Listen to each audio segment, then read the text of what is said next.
Thank you, everybody, for that welcome.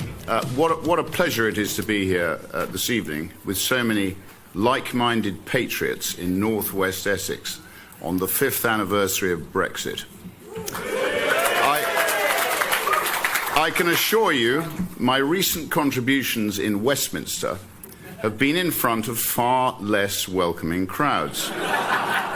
I hope to finally finish a speech without being warned over my tone by a belly-aching socialist. Let's see. Essex is a good place, filled with good people. The Essex man. A fine blend of Roman settlers and the Catavalorni. A personification of common sense and British logic. He believes in strong borders, low tax and rewarding hard work. He's passionate about his country. He intensely dislikes wokery and all the associated tripe. I say the country would be in a much better place with more Essex men in charge.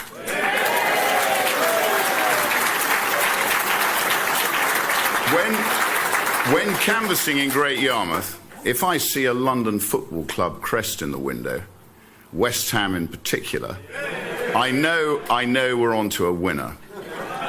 We were dragged over the line in Norfolk by many decent Essex men and women who've migrated east. If that's the level of support for reform in East Anglia from the good people of this county, I can only imagine what it's like in Essex itself. But friends, be in no doubt that our country is in the most precarious position I can remember. And what is the root cause? Uncontrolled mass immigration. Immigration, immigration, immigration. Legal and illegal. If raising legitimate concerns about thousands and thousands of unchecked foreign males illegally entering our country makes me far right, then so be it.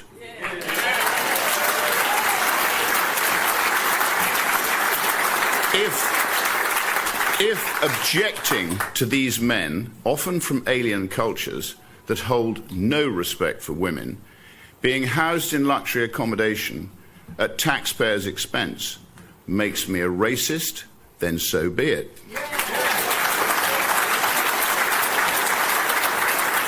If believing that immigration should be strictly controlled and designed to solely benefit the British people makes me a bigot, then so be it. I do not care, and nor should you. For too long, our language has been policed and censored. Decent men and women have been forced into silence. I say no more. What has that sinister attitude led to? The mass rape of young working-class white girls by mainly Pakistani men on an industrial scale. That is a rotting stain on our country's history. I do not say this lightly, but it makes me ashamed to be British. We failed those girls, and heads must roll. I want deportations, not just for the rapists, but also the family members who are aware of their heinous crimes. If that results in tens of thousands of deportations, then that is what must happen. I want prosecutions for anyone in any position of authority who knew about these savages and did nothing, or even worse, concealed their crimes. Not just their dismissal, criminal prosecutions must follow.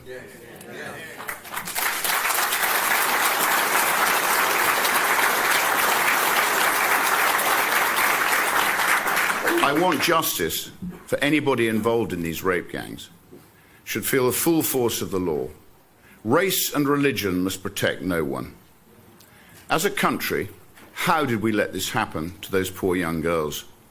Most horrifyingly, it's still happening today. Right now as I speak to you tonight. Never forget that. Many of these monsters have even been released back into the same communities where the children they raped reside. Words appropriate on this stage cannot adequately describe what I think of these beasts. I don't want thoughts and prayers from government. I want action.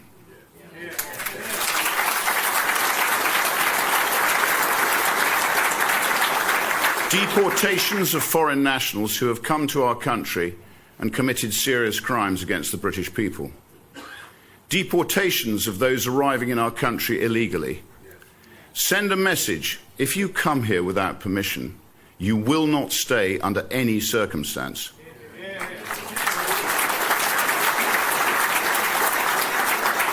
Two words: detain, deport.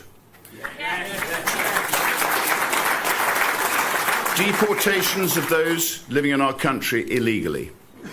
Recent estimates stated that up to 1 in 12 individuals living in our capital city are illegal migrants. I pushed the Home Office for a full review into the impact of illegal migrant crime on British women and girls. They refused.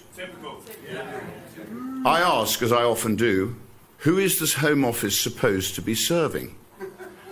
Between the 5th of July last year to the 4th of January this year, there were just 4,390 enforced returns of people with no legal right to remain.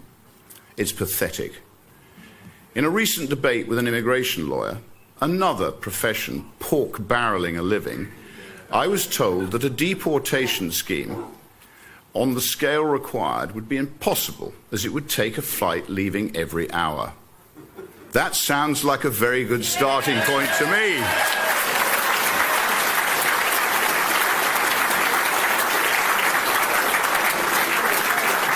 The message has to be clear. If you're in our country illegally, expect deportation. Implement that on the scale required, and the boats will stop overnight. I can promise you that. Just look at what we've done to ourselves. There is only one chance to save this country, and that is by electing a reform government in 2029 or before. We have been shown the way by one Donald John Trump.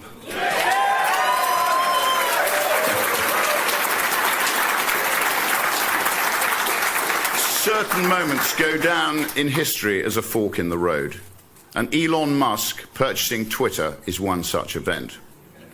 Without that, there is no free speech. There is no Trump victory. There is no saviour of the West. And for that, I am grateful. Now we can look to America as a source of hope and inspiration. I'm sure, like me, you've watched on with envy as Trump tears up the established order in the most spectacular fashion. Let's go through several of my favourites. Starting with the best, you'll love this one. He shut down all DEI programs within the federal government with immediate effect. Glorious music to my ears. We should call DEI what it is: anti-white racism. We must eradicate the poisonous diversity industry, scrap every DEI-related job, and judge people on merit and merit alone.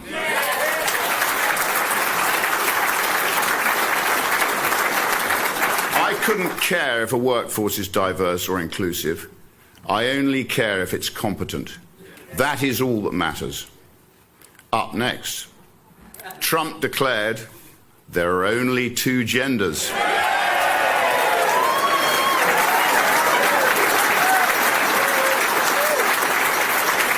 Male and female. Cancelling all programs that promote the dangerous gender ideology. We must follow. I say keep that venom out of schools and away from impressionable young children. Leave our children alone.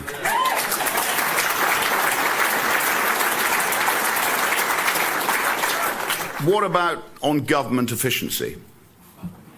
Establish the Department of Government Efficiency, otherwise known as DOGE.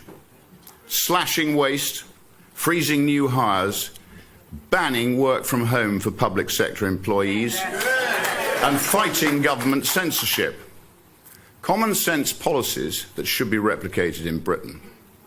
And finally, On immigration, I prefer to keep it simple with the 2 Ds: detain, deport.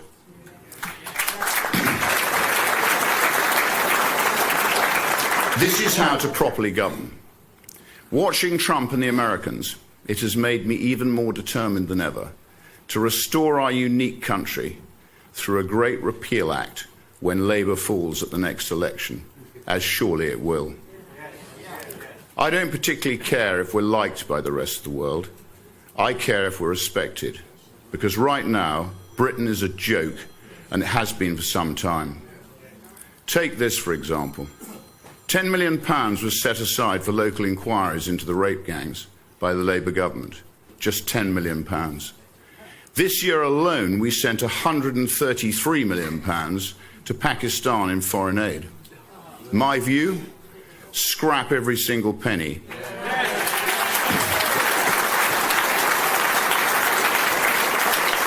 Or at the very least, use it as a weapon to force the Pakistani government to accept their deported rapists and criminals. I want the British government to put the British people at the top of the agenda. We should make no apologies for that. Learn from Trump. Let's be unapologetically patriotic. Slash tax across the board. Enforce the border. Deport those with no right to be here. Accept biological reality, fight back against wokery, bulldoze nonsensical foreign aid, eradicate DEI, deliver sensible infrastructure, carpet bomb public sector waste, brutally crack down on crime, and plenty more.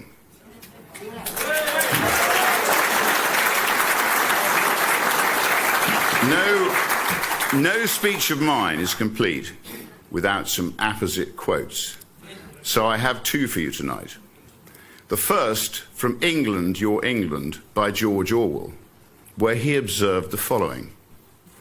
In left-wing circles, it is always felt that there is something slightly disgraceful about in being an Englishman, and that it is a duty to snigger at every English institution, from horse racing to suet puddings. It is a strange fact, but it is unquestionably true, that almost any English intellectual would feel more ashamed of standing to attention during God Save the King than of stealing from a poor box. All through the critical years, many left-wingers were chipping away at English morale, trying to spread an outlook that was sometimes squashily pacifist, sometimes violently pro-Russian, but always anti-British. The second by Adam Smith in 1776, when he said, "Little else is requisite to carry a state to the highest degree of opulence from the lowest barbarism, but peace, easy taxes, and a tolerable administration of justice, all the rest being brought about by the natural course of things." I love Britain, I really do. We've got the best people in the world. We need a government that will put us first, protect our interests, and get the hell out of our way.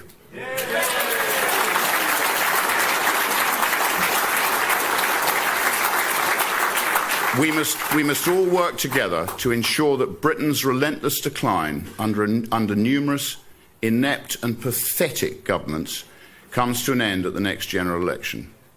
Then the Great Repeal Act can be followed by overdue national restoration. Let's make Great Britain great again. Thank you. Thank you.